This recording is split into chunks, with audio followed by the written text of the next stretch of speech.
ऋषियों ने स्कंद जी से कहा, हे विप्रवर, ज्येष्ठ मास में स्त्रियां सौभाग्य के लिए विशेष रूप से कौन सा व्रत दान करें, यह आप कृपा करके बताएं। स्कंद जी ने कहा, किसी भी समय कैलाश पर्वत के शिखर पर भगवान शंकर सुखपूर्वक बैठे हुए थे। देवी पार्वती ने उनके पास जाकर उन्हें प्रणाम किया और हाथ जोड़कर कहने लगी। पार्वती जी ने कहा, हे शिवे, हे शंभु, हे जगन्नाथ, हे सर्वज्ञ, हे सुखदायक, मेरे समान ऐश्वर्य सुख सौभाग्य किसी का नहीं। हे भगवान शिव, यह ऐश्वर्य सुख और सौभाग्य जिस उपाय के द्वारा अक्षय हो जाए और मैं भी आपके साथ अजर अमर बनकर रहूं। प्रभु, जप और तप से गर्वित होकर सिंधु, यदि मेरे ऊपर आपका अनुग्रह है तो उस उपाय को बताइए, क्योंकि स्वर्गलोक में महेंद्र तथा प्रजापति का भी नाश कहा गया है। ये सुनकर शिवजी ने कहा, हे वरान, जितने दृश्यमान पदार्थ हैं उन सभी का नाश। तुम्हारी भक्ति के वशीभूत होने के कारण मैं एक उपाय बताता हूँ, ध्यानपूर्वक सुनो। हे भद्रे, ज्येष्ठ मास की तृतीया तिथि के दिन स्नान करके नियम से तत्पर रहकर यत्नपूर्वक श्रेष्ठ ऐसे ज्येष्ठ मास का पालन करना चाहिए। देवी पार्वती ने कहा, हे प्रभु, ये रंभा कौन है और समाहित होकर रंभा व्रत कैसे करना चाहिए। यह सुनकर शिवजी ने कहा, हे वरान, जब सावित्री को ब्रह्मा ने श्राप दिया तब सावित्री जड़ वृक्ष रूप में हो गई।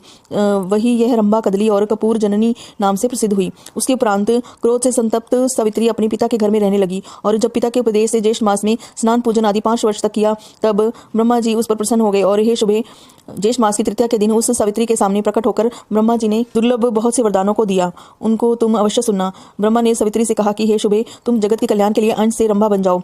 हे सुचिस्मते, जो ज्येष्ठ मास में तुम्हारा श्रेष्ठ पूजन करेगा उसका सौभाग्य सुख संपदा अक्षय हो जाएंगे। और इतना कहकर ब्रह्मा जी सावित्री के साथ सत्यलोक में चले गए। हे भद्रे, यह सावित्री के श्राप का कारण तुमसे कहा मैंने। अब संक्षेप में रंभा व्रत के विषय में भी बताता हूँ। हे ब्राह्मण श्रेष्ठ, ज्येष्ठ मास की तृतीया के दिन बगीचा या गृह में अपनी शक्ति के अनुसार केला का वन लगाएं। पंचामृत, विविध गंध, पुष्प, माला, कपूर, पवित्र शीतल खश से पारित जल इत्यादि में प्रतिदिन भगवान का पूजन अर्चन करें और इस प्रकार सुंदर वन को बनाकर उसमें नाभि यानी कि मध्य भाग में कलश स्थापित करें। उस वर्ण की बनी उस ब्रह्मा की मूर्ति को कलश के ऊपर स्थापित करके षोडशोपचार से पूजन करें। विविध प्रकार का नैवेद्य अर्पित करें। अपनी शक्ति के अनुसार ब्राह्मणों को भोजन कराएं और स्वयं भविष्य भोजन करें।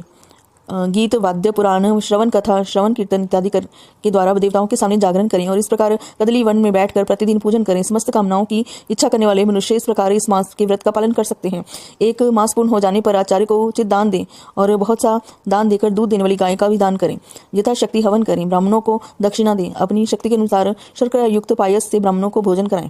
उसके बाद विसर्जन करके पारण करें और प्राणियों को बहुत सारा अन्न दान दें। हे भद्रे, पहले तुमने मुझे प्रसन्न किया था, इसलिए यह सब रहस्य मैंने तुम्हें कह सुनाया है।